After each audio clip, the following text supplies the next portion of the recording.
Welcome back to guys. स्वागत है आपका फिर से एक नए वीडियो में। गाइस, अगर आप एक बीएसएनएल कर्मचारी हो तो आपके लिए बेड न्यूज़ है। अब बेड न्यूज़ ये है कि जो सरकार है उन्होंने जो पेंशन कंट्रीब्यूशन है, ठीक है, वो आपका कम कर दिया है, जिससे आपको बेहद हानि हो सकती है। मतलब बेहद हानि तो नहीं, लेकिन लॉस हो रहा है, ठीक है। अब यहाँ पर आज इस वीडियो में आपको बताने वाला हूं कि जो 12 सितंबर की ये अपडेट निकल कर आ रही है, जहां पर सरकार कर्मचारियों का पेंशन कंट्रीब्यूशन कम करने वाली है और कम करने का फैसला ले लिया है, डिसीजन ले लिया है। तो उस पर यहाँ पर कर्मचारियों को पेंशन कंट्रीब्यूशन कितना कम होगा और कम हो रहा है तो क्यों कम कर रही है सरकार, और पहले कितना था, सरकार कितना पेंशन कंट्रीब्यूशन आपको दे रही थी, सारी जानकारी इस वीडियो में आपको बताने वाला हूं। तो चैनल पर नए हो तो सब्सक्राइब करें। मेरा नाम है सूर्य विश्वकर्मा। जानकारी यूजफुल लगे तो एक लाइक करके जरूर जाना। चलिए गाइस, बढ़ाते हैं वीडियो को आगे।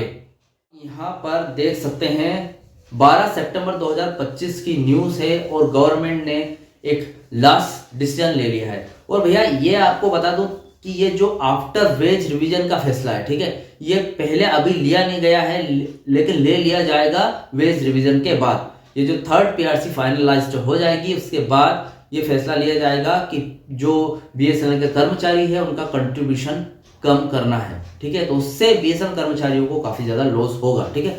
12 सितंबर की न्यूज क्या है ये देख लीजिए पहले।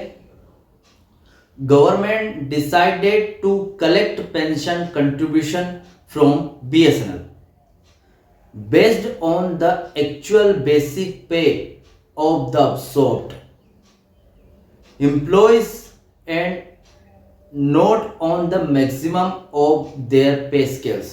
यहाँ पर मैंने अपडेट बताई आपको, इसको हिंदी में और भी यहाँ पर सरल तरीके से समझते हैं और एग्जाम्पल देकर पूरी बात आपको समझाऊंगा कि आखिर क्या फैसला लिया गया है, क्यों लिया गया है, इसके पहले क्या यहाँ पर आपको पेंशन कंट्रीब्यूशन मिलता था, ठीक है, पूरा डिटेल में, ठीक है। सरकार का यह फैसला भारत संचार निगम लिमिटेड यानी कि बीएसएनएल कंपनियों के लिए एक राहत का काम कर रही है, ठीक है, क्योंकि यहां पर बीएसएनएल कंपनी को काफी ज्यादा फायदा होने वाला है, ठीक है। अब यहां पर देखिए, इसको आसान से शब्दों में समझते हैं और थोड़ा सरल। पहले जो सरकार क्या करती थी, कैसे पेंशन कंट्रीब्यूशन लेती थी बीएसएनएल से, वो देख लेते हैं।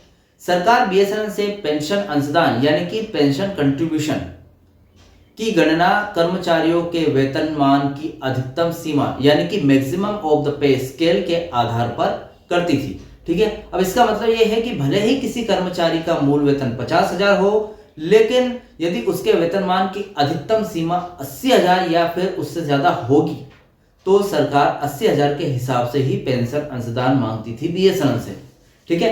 अब यहां पर थोड़ा सा और बताता हूं आपको कि जैसे देखिए, पेंशन अंशदान का मतलब यह होता है कि आपकी जो बेसिक पे सैलरी है, जो बेसिक सैलरी है, उसमें से कुछ पैसे काट कर आपका पीएफ काटती थी, ठीक है, पीएफ भरना, ठीक है, पीएफ भी बोलते हैं ना उसे।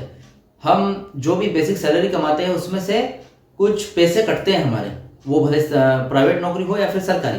अब बीएसएनएल कर्मचारियों की बात करें तो उनके बेसिक पे में से भी यहाँ पर कुछ पीएफ कटता है, ठीक है।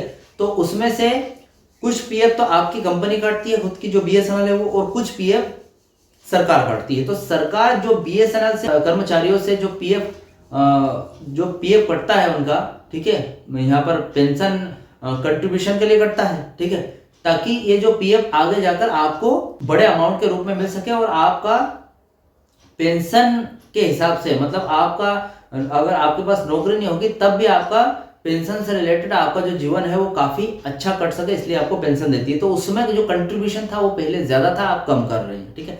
कितना कम कर रही है वो देख लेते हैं। भले ही किसी कर्मचारी का मूल वेतन 50,000 हो, लेकिन यदि उसके वेतनमान की अधिकतम सीमा 80,000 है तो 80,000 के हिसाब से यहाँ पर सैलरी मिलती है, ठीक है। जैसे कि आपकी सैलरी 50,000 है तो आपका पीएफ कट रहा है कितना, उसमें से 5,000 रुपए, ठीक है। 5,000 रुपए आपको बीएसएनएल को मतलब यहाँ पर काटती है पीएफ, और 5,000 रुपए सरकार काटती है। तो इस हिसाब से आपकी जो सैलरी में से समथिंग 10,000 रुपए के समथिंग वेतन कटता है। अब कैसे कटता देखिए, 5,000 रुपए कंपनी काट रही है और 5,000 रुपए सरकार काट रही है, ठीक है। अब यहाँ पर कुछ इस तरीके से काट रही है कि जो आपका जो बेसिक सैलरी है 50,000 मान लेते हैं, ठीक है।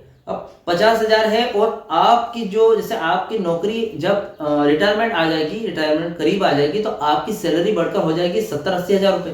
ठीक है, अब जो सरकार है वो पेंशन की गणना, जो पेंशन कैलकुलेट इस हिसाब से करती है कि आपका जो पेंशन कंट्रीब्यूशन वो इतना होना चाहिए, मैक्सिमम पे स्केल से काटती है आपका जो पेंशन कंट्रीब्यूशन है। ठीक है, मतलब 80,000 के हिसाब से कटेगी, ना कि 50,000 के हिसाब से। तो आपकी जो मूल वेतन सैलरी है वो 50,000 है और अधिकतम जो उसकी सीमा है, लास्ट मैक्सिमम लिमिट, वहां से पे स्केल की गणना की जाती है आपकी। ठीक है, अब यहां पर सरकार क्या कर रही है, गवर्नमेंट बीएसएनएल के हक में फैसला कर रही है कि आपकी जो मूल वेतन सैलरी है वो 50,000 है और जो मैक्सिमम जो लिमिट है वो 80,000 है। ठीक है, तो 80,000 को हटाकर अब जो बेसिक सैलरी उसके हिसाब से ही आपको पेंशन कंट्रीब्यूशन मिलेगा। तो 50,000 के हिसाब से काटेंगे तो कम कटेगा। अब कम कटेंगे तो आपका जो रिटायरमेंट के बाद जो अमाउंट रहेगा, पेंशन अमाउंट, वो भी कम बनेगा।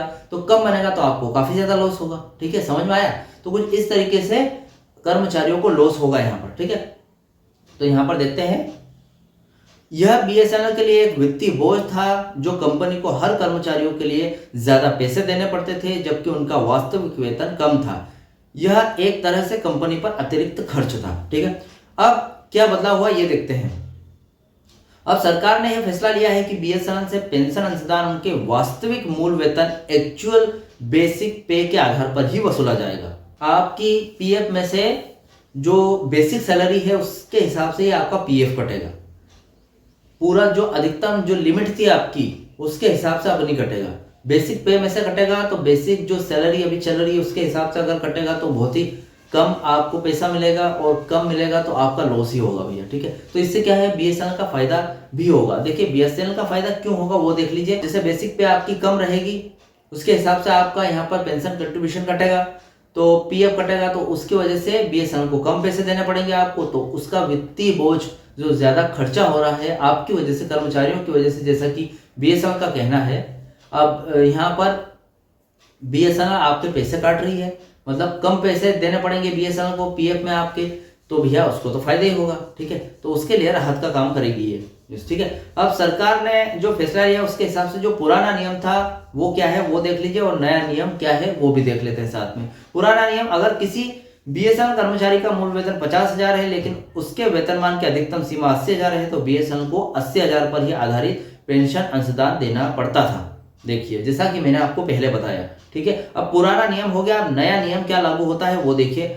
अब उसी कर्मचारी के लिए बीएसएनएल को केवल 50,000 के मूल वेतन पर ही पेंशन का अंशदान देना पड़ेगा। ठीक है, अब यहाँ पर नया वेतन लागू हो जाएगा, लेकिन ये थर्ड पीआरसी लागू होने के बाद। ठीक है, जब थर्ड पीआरसी लागू होगी, जैसे कि जो कि वेज आफ्टर वेज रिवीजन, ये फैसला यहाँ पर लागू होता है। ठीक है, तो यह फैसला बीएसएनएल के लिए बहुत फायदेमंद है, इसलिए कंपनी पर पेंशन अंशदान का वित्तीय बोझ काफी कम हो जाएगा, जिससे उसकी आर्थिक स्थिति में सुधार होगा। यह एक तरह से कंपनी को वित्तीय स्थिरता देने वाला एक महत्वपूर्ण कदम साबित होगा।